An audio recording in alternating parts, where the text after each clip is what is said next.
Dios los bendiga, amados hermanos. En esta semana estaremos estudiando los beneficios de la resurrección de nuestro Señor Jesucristo. Esta es la lección 15 del leccionario bíblico Camino al Discipulado para Adultos. Les habla su hermana Catalina Soto, miembro de la Iglesia de Dios Pentecostal Movimiento Internacional del barrio Caguana en Utuado, Puerto Rico, quien pastorea el reverendo Manasés Morales. El tema o la afirmación fundamental de esta lección es la resurrección de nuestro Señor Jesús. Ha sido una victoria universal de la que se ha beneficiado tanto el hombre como toda la creación de Dios. Y a través de la misma, de este estudio, vamos a ver cómo esta verdad es probada. La tumba de Jesús está vacía. La resurrección de nuestro Señor Jesucristo es el acontecimiento probablemente más trascendental para la humanidad y especialmente para nosotros los creyentes. Esa tumba vacía es la promesa de nuestra redención, y nos garantiza la efectividad del sacrificio de nuestro Señor Jesucristo. Esa tumba vacía demuestra el poder de Cristo sobre el pecado y sobre la muerte. La tumba no pudo contenerle, la tumba no pudo vencer al Hijo de Dios, a nuestro Rey de Reyes y Señor de Señores. El apóstol Pablo escribe esta carta a los Corintios y en el capítulo 5 lo dedica a hablar sobre la resurrección de nuestro Señor Jesucristo.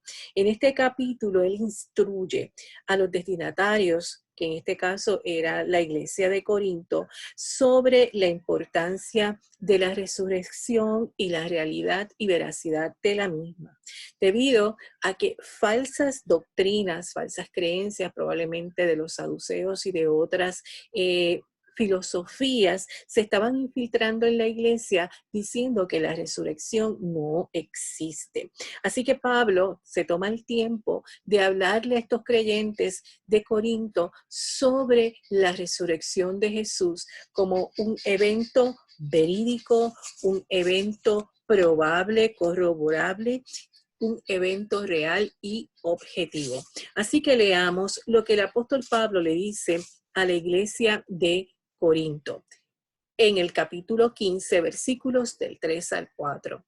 Porque primeramente os he enseñado lo que asimismo recibí, que Cristo murió por nuestros pecados conforme a las Escrituras, y que fue sepultado y que resucitó al tercer día conforme a las Escrituras. El apóstol Pablo le enseña o le indica a la iglesia de Corinto que él está enseñando lo que aprendió de Jesús, lo que aprendió de los otros apóstoles, ¿verdad?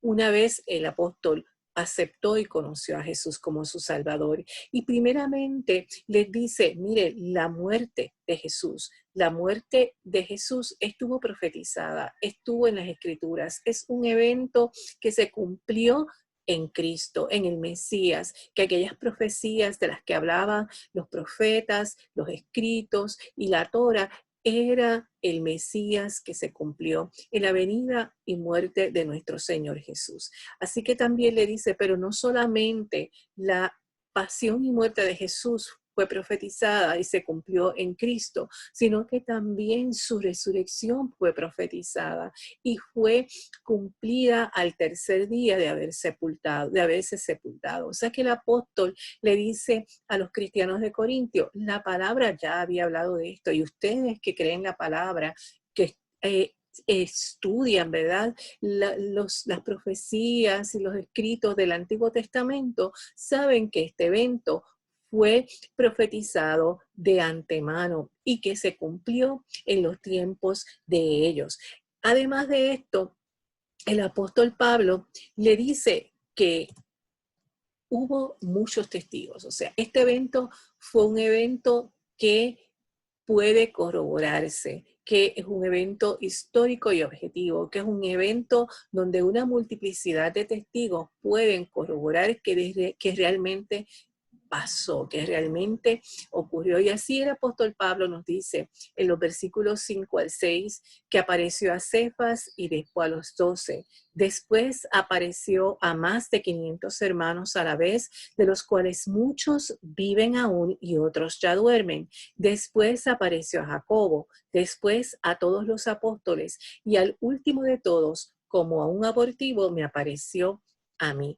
Fíjense que el apóstol Pablo les dice, no solo las escrituras hablaban de este evento y ustedes creen en las escrituras como algo verdadero, sino que hay múltiples testigos de este milagro, de este acontecimiento tan importante, y empieza a mencionar una serie de personas de las que él tiene conocimiento que tuvieron la oportunidad de ver a Jesús resucitado. Menciona a Pedro, menciona a otros discípulos que estaban caminando juntos y el Señor se les aparece, a los apóstoles primero sin Tomás, luego con Tomás, se les apareció a 7 de sus discípulos en el mar de Tiberíades, a más de 500 personas en Galilea, se le presentó a Santiago, se le presentó a una gran multitud, pudo ver y corroborar que estaba vivo en el momento de su ascensión. Y por último, Pablo se menciona a sí mismo cuando el Señor, ¿verdad?, se le presentó a él cuando iba camino a Damasco. ¿Dónde está, oh muerte, tu aguijón? Le dice el apóstol Pablo a los corintios. Y dice los versículos 55, 57. ¿Dónde está, oh muerte, tu aguijón? ¿Dónde, oh sepulcro, tu victoria? Ya que el aguijón de la muerte es el pecado y el poder del pecado, la ley. Mas gracias sean dadas a Dios que nos da la victoria por medio de nuestro Señor Jesucristo. Fíjense que el apóstol Pablo una vez clarifica que el hecho de la resurrección es un evento real, es un evento corroborable y verídico, le comienza a hablar de por qué, ¿verdad?, esa resurrección es tan importante, y empieza hablándoles del pecado. El pecado que fue la causa de ¿qué? De la separación de Dios y el hombre, del castigo por la desobediencia y finalmente la muerte, ¿verdad? La negación a la vida eterna. Ahondemos un poco sobre esto. Dice el apóstol Pablo, o llama el apóstol Pablo al pecado el aguijón, ese aguijón venenoso que trajo serias consecuencias para el ser humano, desastrosas consecuencias para nosotros. Primeramente, el pecado trajo ¿qué? La desnudez, la vergüenza. Al hombre, ¿verdad?, Adán y Eva pecar, se dieron cuenta que estaban desnudos, que ya estaban descubiertos, que la inocencia, el manto de pureza que los cubría desapareció y su vergüenza quedó evidente para Dios y para ellos mismos. El pecado, ese aguijón venenoso, trajo la destrucción de la relación entre Dios y el hombre. Dios es un Dios santo, Dios es un Dios puro que no tolera el pecado. Así que ya esa relación de amistad que tenía Dios con Adán y Eva en el Edén, que conversaba con ellos, que los visitaba, se destruyó debido al pecado, a la caída del hombre. ¿Qué otra consecuencia nos trajo el pecado? La expulsión del Edén. El Edén era el lugar ideal creado por Dios para que el ser humano habitara, un lugar fructífero, un lugar, un ambiente agradable, un lugar donde no había inclemencias del tiempo, un lugar ideal para criar y desarrollar una familia y para mantener una relación positiva con el Señor. Pero una vez el hombre peca, tiene que salir del Edén porque ese lugar ya no era apto para él. Ese lugar estaba el árbol de la vida y el hombre, a causa de su pecado, no podía comer de él. Así que el hombre pierde el lugar ideal que Dios había preparado para él debido al pecado. También el pecado trae la destrucción de las relaciones humanas. Fíjense que esa primera familia ocurre el primer asesinato en la historia de la humanidad, un fratricidio. Caín mata a su hermano Abel a causa de la envidia. O sea que el pecado trajo la destrucción de todo lo que era bueno en nosotros y nos convierte en criaturas violentas, en criaturas pecaminosas, en criaturas avergonzadas, en criaturas que ya no tenemos contacto con lo mejor, con lo más maravilloso, con lo más grande que era Dios. Y el pecado también trajo a la humanidad dolor, miseria, enfermedad. La tierra ya no iba a dar frutos siempre, sino que podría traer cardos y espinos.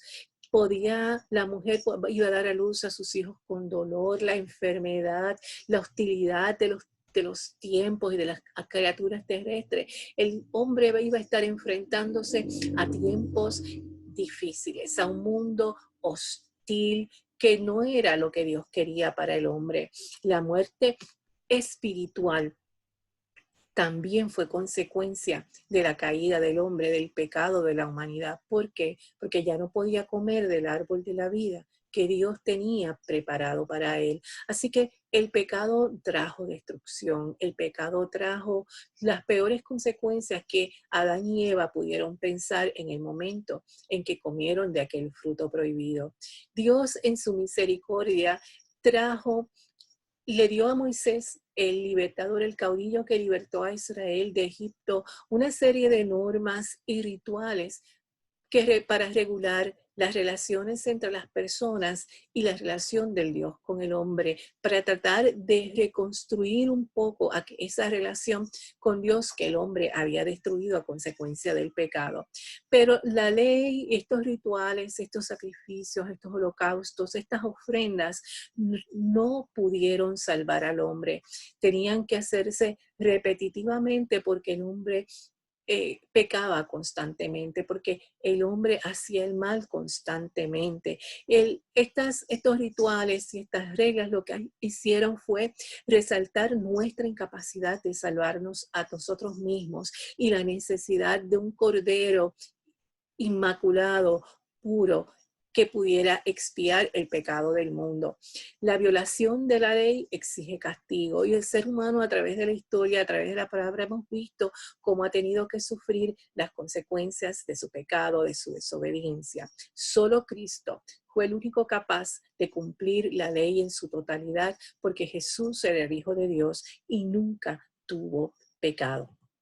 Así que, hermanos, la muerte viene como consecuencia del pecado y todos nosotros somos mortales y como mortales hemos experimentado en nuestras vidas la pérdida de un ser querido a través de la muerte, un amigo, un padre, un hijo. Y esta es una situación muy dolorosa que produce sentimientos muy amargos, ¿verdad? Muy tristes en la persona que vive la experiencia de perder a un ser querido. La muerte trae duelo, dolor, tristeza, sentimientos de soledad, sentimientos de confusión, miedo, todo va a depender, ¿verdad?, de cuán cercana sea la relación con la persona a quien perdemos, ¿verdad? Y también cómo nosotros tenemos nuestra relación con el Señor. Así que Juan nos dice en 20, 11, 13, María estaba fuera llorando junto al sepulcro y mientras lloraba se inclinó para mirar dentro del sepulcro y vio a 2 ángeles con vestiduras blancas que estaban sentados el uno a la cabeza y el otro a los pies, donde el cuerpo de Jesús había sido puesto. Y le dijeron, mujer, ¿por qué lloras? Les dijo, porque se han llevado a mi Señor y no sé dónde le han puesto. Fíjese que María había sufrido la pérdida de la persona más importante en su vida, mi Señor, ella la llama Jesús, su Salvador, quien había perdonado muchos pecados de María y la había liberado de la posesión demoníaca. María amaba profundamente al Señor y su muerte representó un momento extremadamente doloroso y traumático para María. María, como era la tradición en el pueblo de Israel, se levanta el domingo en la mañana y fue a ungir el cuerpo de Jesús, ¿verdad? Allí no encontró su cuerpo. Lo que vio fue dos varones y les pregunta dónde lo han puesto. María en su dolor, en su llanto profundo, no podía ver que aquellos dos varones eran seres angelicales. A veces nosotros en nuestro dolor, en nuestro llanto, en nuestra confusión, no podemos ver la mano de Dios obrando. No le damos la oportunidad al Señor de obrar en nuestras vidas. Y María se encontraba en un estado emocional tan doloroso, tan triste, que no pudo ver en aquellos dos personajes ángeles enviados por nuestro Dios. El capítulo de Juan sigue de la siguiente manera. Cuando María había dicho esto, se volvió y vio a Jesús que estaba allí, mas no sabía que era Jesús. Jesús le dijo: mujer, ¿por qué lloras? ¿A quién buscas? Ella, pensando que era el hortelano, le dijo: Señor, si tú lo has llevado, dime dónde lo han puesto y yo lo llevaré. Y Jesús le dijo: María. Volviéndose ella le dijo: Raboni, que quiere decir maestro. Fíjense que Jesús se preocupa por sus hijos y le pregunta a María: ¿por qué lloras? María estaba tan ensimismada en su dolor que no se dio cuenta que quien conversaba con ella era el Salvador, su Señor, su Maestro. La muerte y el dolor a veces no nos permite ver y oír a nuestro Señor. Las lágrimas a veces distorsionan la realidad y no nos permiten ver los milagros, las bendiciones y las oportunidades que Dios tiene para cada uno de sus hijos. Las lágrimas, el dolor a veces nos hacen malinterpretar la voluntad del Señor para nuestras vidas. Sin embargo, cuando llega Jesús, todo esto puede cambiar, pero hay un paso importante que nosotros tenemos que dar y es escuchar la voz del Señor. Cuando el Señor le dice, llama a María Magdalena por su nombre, María entonces reconoce que es su maestro, que es su Señor. El Señor conoce nuestros nombres y nos llama y nosotros debemos estar atentos cuando Él habla a nuestras vidas. La palabra del Señor dice en los evangelios que Jesús dijo: yo soy el buen pastor y conozco a mis ovejas y mis ovejas conocen mi voz. Así que aprendamos a escuchar la voz del Señor. ¿Y cómo aprendemos nosotros a reconocer la voz del Señor? A través del estudio de la palabra, a través de vivir una vida en comunión constante y continua con Él. El Señor quiere que nosotros le llevemos nuestro dolor. El Señor quiere secar nuestro llanto y poner en nuestro corazón alegría, poner en nuestro corazón felicidad, cambiar nuestro lamento en baile.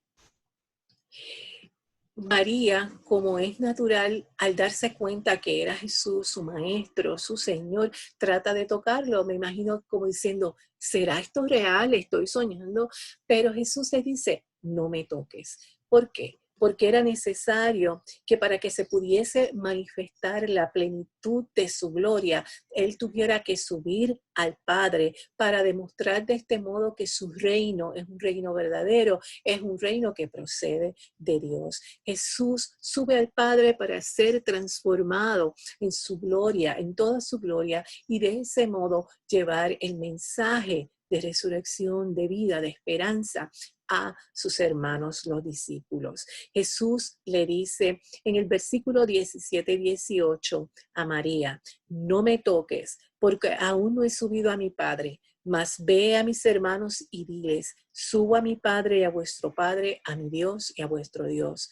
Fue entonces María Magdalena para dar a los discípulos las buenas nuevas de que había visto al Señor y que Él le había dicho estas cosas.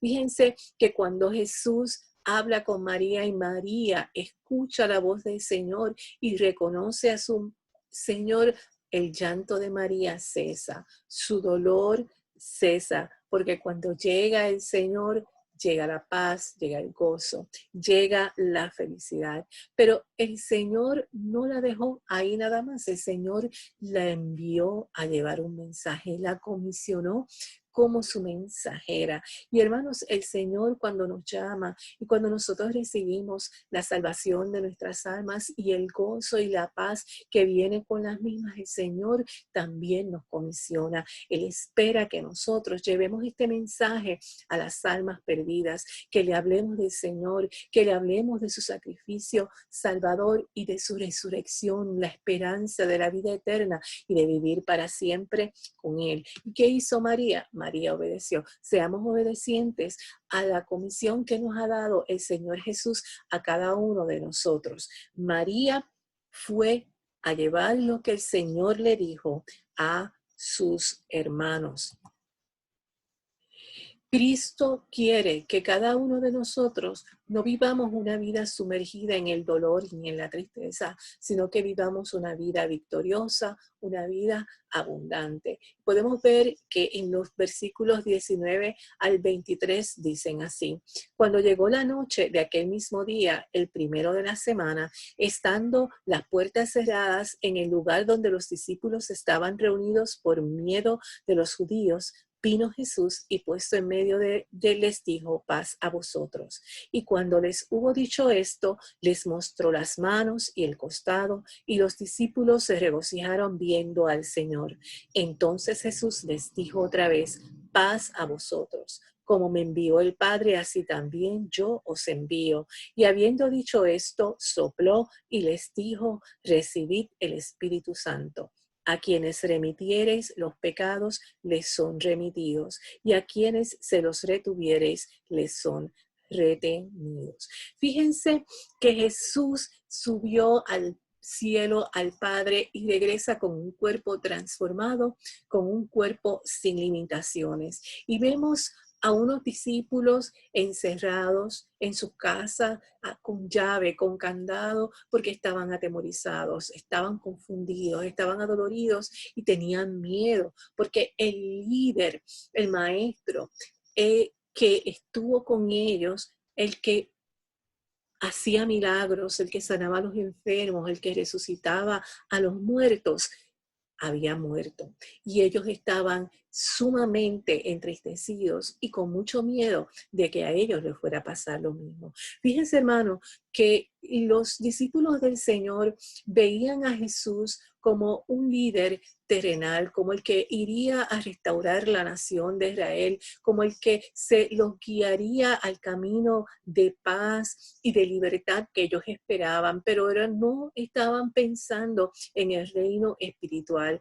Ellos no entendían el propósito de la encarnación de nuestro Señor Jesucristo, de su sacrificio en la cruz del Calvario. Así que ellos estaban extremadamente confundidos. Cuando el Señor llega, una vez ha regresado del cielo, y va y se aparece en medio de ellos, porque las puertas cerradas no lo limitaban, los apóstoles cambian. Esa tristeza se va y se quedan extremadamente sorprendidos de lo que están viendo.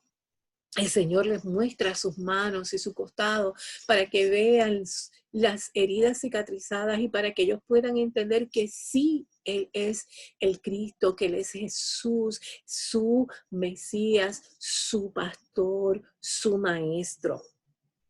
Y entonces Jesús le trae paz al corazón. El saludo del Señor es paz a vosotros, ¿verdad? El saludo clásico de los judíos, que es shalom.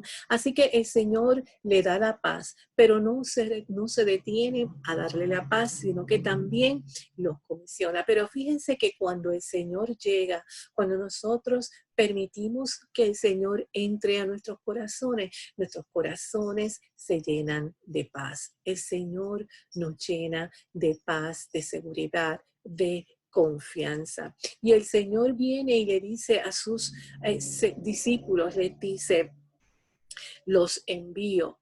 El Señor nos mandó. Y esa comisión, esa responsabilidad también es nuestra. Pero el Señor no los envió solo. Fíjense que el Señor sopló sobre ellos y les dijo: recibid el Espíritu Santo. El Señor les dio poder, le dio autoridad para llevar el mensaje de salvación a toda criatura. Ese poder y esa autoridad la tenemos también nosotros en estos días para llevar el mensaje, para no temer y decir la palabra de Dios, para no temer a la burla, a la persecución, al castigo que puedan darnos. Sabemos que hoy día hay personas que todavía sufren persecución por la causa de Cristo. Hermanos, no dejemos que el dolor, no dejemos que nuestros problemas, no dejemos que las situaciones de nuestro diario vivir nos impidan cumplir con el llamado a llevar el mensaje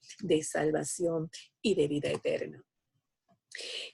La resurrección de Jesucristo no solo fue un evento real, sino que es un evento extremadamente importante para la iglesia, de la cual nosotros obtenemos muchos beneficios. Como dice Juan 10:10, nosotros tenemos vida, ¿verdad? La resurrección de nuestro Señor es nuestra garantía de vida. Y Romanos 4:25 también nos dice que el Cristo resucitado también nos provee nuestra justificación.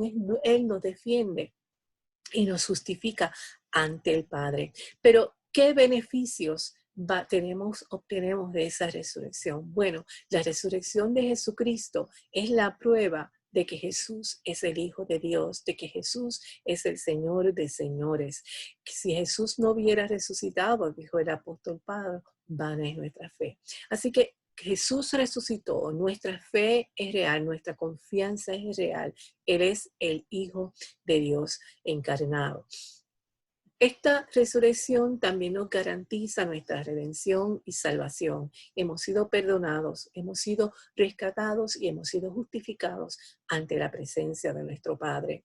Esta resurrección también nos indica que la muerte no tiene ya poder sobre nosotros, que como Jesús venció la muerte, nosotros la venceremos. Y aunque muramos como seres humanos que somos, sabemos que un día resucitaremos y viviremos para siempre con Él. Esta resurrección de Jesús nos recalca que nosotros somos uno con Cristo, somos su cuerpo, su iglesia, somos su brazo activo en el mundo, somos su voz en este mundo. Así que somos uno con Cristo mediante el sacrificio y la resurrección de nuestro Señor. Este sacrificio y esta resurrección nos dan acceso al Padre. El velo se rasgó, las puertas se abrieron y ya el hombre puede tener nuevamente acceso. Podemos conversar con Dios, podemos vivir, glorificarle y tener una relación íntima y personal con Dios como la que tuvo aquel hombre, primer hombre antes de caer. Esta resurrección y subsiguiente ascensión de Jesucristo permitió el derramamiento del Espíritu Santo para todos los creyentes, no como en el pasado que venía sobre uno u otro profeta o juez con un propósito definido. Ahora nosotros los creyentes somos templo del Espíritu Santo y podemos disfrutar de su presencia continua en nuestras vidas, ayudándonos, instruyéndonos, protegiéndonos y dándonos poder para hacer el trabajo que Dios espera de nosotros. Y esta resurrección de Jesucristo nos recuerda que el Señor regresará a establecer su reino de justicia aquí en la tierra. Jesús no está muerto, Jesús vive y es poderoso y volverá por su iglesia y establecerá su reino de justicia en la tierra.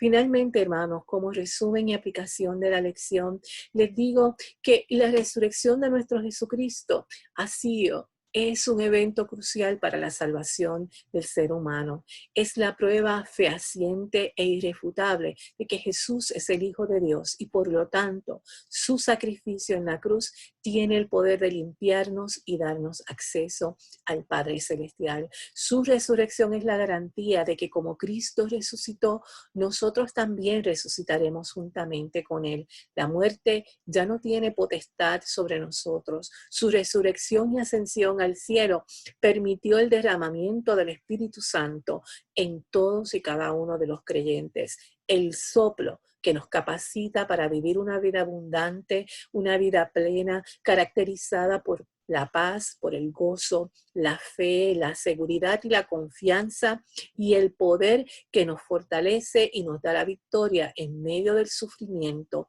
y en todo lo que emprendamos para gloria de nuestro Dios. Su resurrección nos prepara y nos empodera para ser mensajeros de buenas noticias, para ser portadores del mensaje de salvación y vida eterna para todos aquellos que reciben al Señor Jesús. Apocalipsis 3:20 dice: he aquí yo estoy a la puerta y llamo. Si alguno oye mi voz y abre la puerta, yo entraré a él y cenaré con él y él conmigo. El Señor está a la puerta esperando que nosotros abramos nuestro corazón a él y le demos entrada, y que este mensaje que nosotros hemos recibido lo llevemos al mundo. Jesús resucitado está hoy llamando y esperando que le invitemos a entrar a nuestras vidas para darnos la vida plena, la vida abundante que Él quiere para nosotros. Amados, que Dios los bendiga y espero que esta lección haya sido de beneficio para sus almas. Si alguno que ha escuchado no tiene al Señor, a Jesús en su corazón, aproveche esta oportunidad para venir a los pies de Jesús y entregarle su vida y disfrutar de la vida plena que solo Jesús puede dar.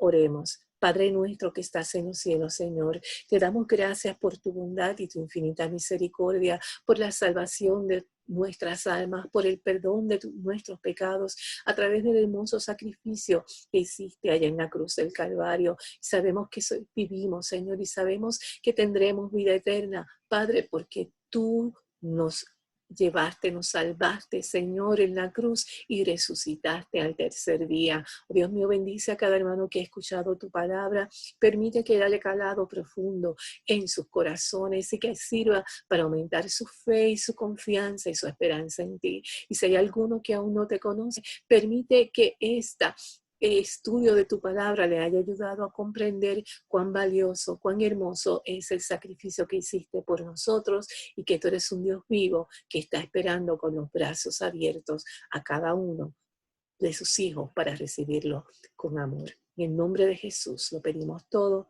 Amén. Dios les bendiga, amados hermanos.